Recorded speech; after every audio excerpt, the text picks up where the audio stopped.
High court ने आंगनवाड़ी कार्यकर्ताओं के पक्ष में एक बड़ा फैसला लिया है। आपको पूरी जानकारी देंगे कि यह बड़ा फैसला किस विषय में है और इसके लिए सरकार से जवाब भी मांगा गया है। नमस्कार, मैं हूं अमन त्रिवेदी और आप देख रहे हैं ICDS न्यूज।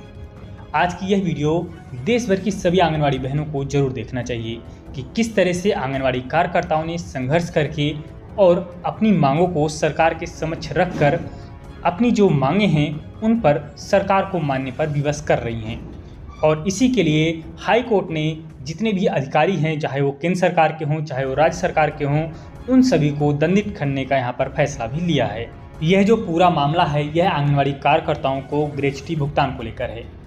आपको बता दें कि उत्तर प्रदेश में आंगनवाड़ी कार्यकर्ताओं ने ग्रेच्युटी भुगतान के लिए यहाँ पर कोर्ट का दरवाज़ा खटखटाया था और कोर्ट ने कहा था कि आंगनवाड़ी कार्यकर्ताओं को 4 माह के अंदर यहाँ पर ग्रेच्युटी का भुगतान किया जाए सरकार के द्वारा। तो इसी के संबंध में पेपर में खबर भी छपी है कि आदेश की अवहेलना में क्यों ना राज्य व केंद्र के अधिकारियों को दंडित किया जाए, और ये कहना है हाई कोर्ट का। हाई कोर्ट ने कहा है कि जो राज्य सरकार के कर्मचारी हैं, जो केंद्र सरकार के कर्मचारी हैं, जो कोर्ट के फैसले की अवमानना कर रहे हैं, उनको दंडित किया जाए और इसके लिए जवाब भी मांगा गया है। लखनऊ हाई कोर्ट की लखनऊ पीठ ने अवमानना के मामले में प्रदेश की 3.7 लाख आंगनवाड़ी कार्यकर्ताओं और सहायिकाओं को ग्रेच्युटी का भुगतान न किए जाने पर सख्त रुख अपनाया है। कोर्ट ने मामले में पक्षकार बाल विकास एवं पुष्टाहार विभाग की सचिव बी चंद्रकला समेत अन्य अफसरों को नोटिस जारी कर कारण पूछा है कि आखिर रिट कोर्ट की जानबूझकर अवमानना क्यों की जा रही है। कोर्ट ने चेतावनी दी कि कारण बताने में नाकाम रहने पर इन अफसरों को तलब कर इन पर अवमानना के आरोप तय किए जा सकते हैं। न्यायमूर्ति राजीव सिंह ने एकल पीठ ने यह आदेश उत्तर प्रदेश महिला आंगनवाड़ी कर्मचारी संघ की ओर से दाखिल अवमानना याचिका पर दिया है। याची संघ की अधिवक्ता अभिलाषा पांडे का कहना था कि पहले अन्य याचिका पर रिट कोर्ट ने 15 दिसंबर 2023 को राज्य और केंद्र सरकार के अफसरों को सभी अर्ह आंगनवाड़ी कार्यकर्ताओं और सहायिकाओं को भुगतान जो ग्रेच्युटी का भुगतान है 4 माह के भीतर करने का यहाँ पर आदेश दिया था। यानी कि ये जो फैसला लिया गया था 15 दिसंबर 2023 को, और इस तरह से 15 अप्रैल 2023 तक आंगनवाड़ी कार्यकर्ताओं को ग्रेच्युटी का भुगतान कर दिया जाना था। लेकिन यहाँ पर 4 माह बीत गए, अप्रैल के बाद मई आ गया और मई ख़त्म भी हो गया, जून चलने लगा है, लेकिन अभी तक इस फैसले पर राज्य सरकार ने कोई भी मुहर नहीं लगाई और इसको लेकर कोई भी यहाँ पर गंभीरता नहीं दिखाई गई।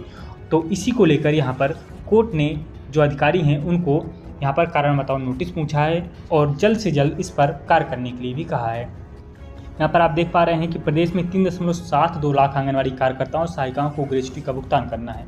बहुत सारी आंगनवाड़ी कार्यकर्ताएं ग्रेच्युटी ना जानती होंगी, तो उनको बता दें कि जब आपकी जो सेवा समाप्त हो जाती है तो उसके बाद आंगनवाड़ी कार्यकर्ताओं को एक मुश्त धनराशि दी जाती है, यानी कि कुछ पैसे रिटायरमेंट के बाद दिए जाते हैं ताकि आंगनवाड़ी कार्यकर्ताएं अपना जो आगे का जीवन यापन है सही प्रकार से कर सकें। जैसे आपको बता दें कि पश्चिम बंगाल में आंगनवाड़ी कार्यकर्ताओं को ग्रेच्युटी के रूप में लगभग 6 लाख रुपए दिए जाते हैं और अधिकतर राज्यों में आंगनवाड़ी कार्यकर्ताओं को 1.5 लाख 3 लाख के समथिंग यहाँ पर ग्रेच्युटी का भुगतान किया जाता है। लेकिन उत्तर प्रदेश में आंगनवाड़ी कार्यकर्ताओं को ग्रेच्युटी का कोई भी लाभ नहीं दिया जाता। तो इसी को लेकर यहाँ पर हाई कोर्ट ने बाकी के जो अधिकारी हैं और जो सचिव हैं महिला बाल विकास विभाग के, उनको यहाँ पर कारण बताओ नोटिस पूछा है और यहाँ पर कहा है कि अगर आंगनवाड़ी कार्यकर्ताओं को ग्रेच्युटी का भुगतान नहीं किया गया है तो उसका कारण बताइए। आगे यहाँ पर लिखा गया है कि किए गए जाने पर निर्देश दिया था कि संघ की ओर से बार बार अनुरोध के बावजूद सरकार ने आदेश के 5 माह बीत जाने के बाद भी इस आदेश का पालन नहीं किया। इसके खिलाफ संघ ने यह अवमानना याचिका दाखिल की। इस पर कोर्ट ने कड़ा रुख अपनाते हुए केंद्र में महिला बाल विकास मंत्रालय के सचिव और राज्य सरकार के सचिव और अन्य अफसरों को नोटिस जारी कर पूछा है कि जो उनका आदेश है उसकी अवमानना क्यों की जा रही है। और इसके संबंध में आपको बता दें यहाँ पर आगे लिखा गया है कि तलब कर उनके खिलाफ आरोप तय किए जा सकते हैं। कोर्ट ने मामले की अगली सुनवाई 26 जुलाई को नियत की है, यानी कि 26 जुलाई को इस पर फिर से फैसला लिया जाएगा।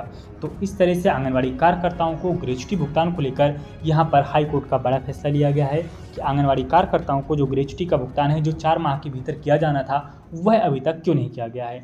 यहाँ पर एक बात और निकल कर आती है कि आंगनवाड़ी कार्यकर्ताओं से अन्य विभागों के काम लेने के बावजूद और पूरी ज़िंदगी काम करवाने के बावजूद आंगनवाड़ी कार्यकर्ताओं को सरकारें यहाँ पर ग्रेच्युटी का भुगतान भी नहीं कर पाती हैं। यहाँ पर आप देख पा रहे हैं अमर उजाला में भी यह खबर छापी गई है कि आदेश की अवहेलना पर हाई कोर्ट ने पूछा क्यों ना अधिकारियों को दंडित किया जाए। तो इस प्रकार से ये खबर को फिर से अखबारों पर सुर्खियों पर लाया गया है और जल्द से जल्द यहाँ पर 26 जुलाई की डेट दी गई है और इस पर सरकार के द्वारा जो यहाँ पर स्पष्टीकरण पेश किया जाएगा उसके साक्ष्यों के आधार पर यहाँ पर अगली सुनवाई के बाद यहाँ पर फैसला लिया जाएगा। आपकी इस विषय में क्या राय है? आंगनवाड़ी कार्यकर्ताओं को ग्रेच्युटी का कितना भुगतान किया जाना चाहिए? कमेंट करके जरूर बताएं। अगर आपको ये जानकारी पसंद आई हो तो वीडियो को ज़्यादा से ज़्यादा लाइक एवं शेयर भी जरूर करें। आंगनवाड़ी कार्यकर्ताओं को एक नया काम दे दिया गया है और यह नया काम है मातृत्व वंदना योजना का। आपको बता दें कि मातृत्व वंदना योजना के तहत जो गर्भवती महिलाएं होती हैं उनको कुछ धनराशि सरकार के द्वारा दी जाती है और अब यह जो काम है महिला बाल विकास विभाग को दे दिया गया है। पहले स्वास्थ्य विभाग के अंडर में काम था। स्वास्थ्य विभाग के अंडर में काम होने के बाद इसमें क्या था कि जो डाटा है सही प्रकार से जो लाभार्थी हैं उनका नहीं भेज पा रहे थे। तो यह देखते हुए कि काम सही प्रकार से नहीं हो पा रहा है तो अंत में आंगनवाड़ी कार्यकर्ताओं को यह काम दे दिया गया है। और आंगनवाड़ी कार्यकर्ताओं को आपने देखा होगा कि जो काम बाकी के कर्मचारी नहीं कर पाते हैं तो वह लास्ट में काम आंगनवाड़ी कार्यकर्ताओं को दे दिया जाता है।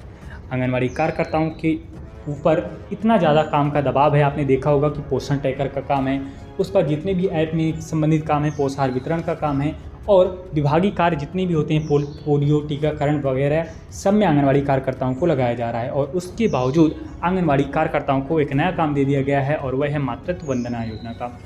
इसमें अब आंगनवाड़ी कार्यकर्ताएं जो लाभार्थी होंगी उनका जो डाटा होगा आगे संप्रेषित करेंगी। बिहार में सभी आंगनवाड़ी केंद्रों को 8 जून तक बंद कर दिया गया है। जैसे कि आप यहाँ पे देख पा रहे हैं कि लू एवं भीषण गर्मी से बचाव हेतु राज्य के सभी आंगनवाड़ी केंद्रों का दिनांक 8 जून तक संचालन स्थगित करने के संबंध में, यानी कि जो भीषण गर्मी है इसके प्रकोप से बचने के लिए सभी आंगनवाड़ी केंद्रों को 8 जून तक बंद कर दिया गया है। और यह जो आदेश है जो सभी जो जिला पदाधिकारी हैं उनको भेजा गया है।